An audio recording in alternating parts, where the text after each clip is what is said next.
नंदन श्याम सुंदर चलते हुए आ रहे हैं माधवी के पास। माधवी की मति घूम गई है, आधी आधी आ गई और तभी ठाकुर जी वहां पहुंच गए। पहले तो चाल देखी तो चाल पर मोहित हुई, फिर जब वक्ष देखा तो वक्ष पर, जब हाथ देखे तो हाथ की चलन पर मोहित हो गई, और मुख देखा तो भूल गई सुध बुध।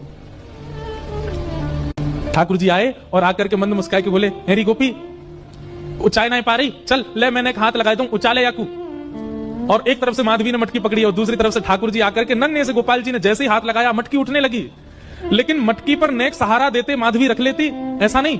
ठाकुर जी मटकी उछा के, जैसे जैसे मटकी उछ रही है वैसे वैसे ठाकुर जी लंबे होते जा रहे हैं और बिल्कुल माधवी के नेत्रन के सामने आकर के खड़े हैं। कटाक्ष नेत्रों के सामने कोई गोपी टिक नहीं पाती और माधवी को ठाकुर जी प्रत्यक्ष देख रहे हैं, सामने खड़े हैं। और वो एक क्षण के लिए जो रूप माधुरी का दर्शन हुआ, वो दर्शन देकर के ठाकुर जी खिलखिल करते हुए भाग गए वहां से। अब माधवी चाहती है कि पीछे भागे, लेकिन पैर स्तब्ध हो गए। माधवी चाहती है कि चिल्लाए कि रुक जाओ, पर बोल नहीं पा रही है। माधवी चाहती है कि इधर गए मैं नेत्र घुमा करके देख लूं, पर नेत्र घूम नहीं पा रहे। पूरा शरीर मानो जैसे एक स्थूल स्तब्ध एक मूर्तिमंत की तरह खड़ा हो गया।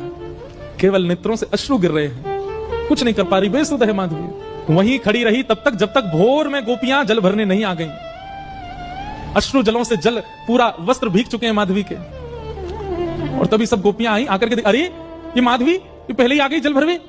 सबने जाकर के हिलाया, स्पर्श के बाद भी माधवी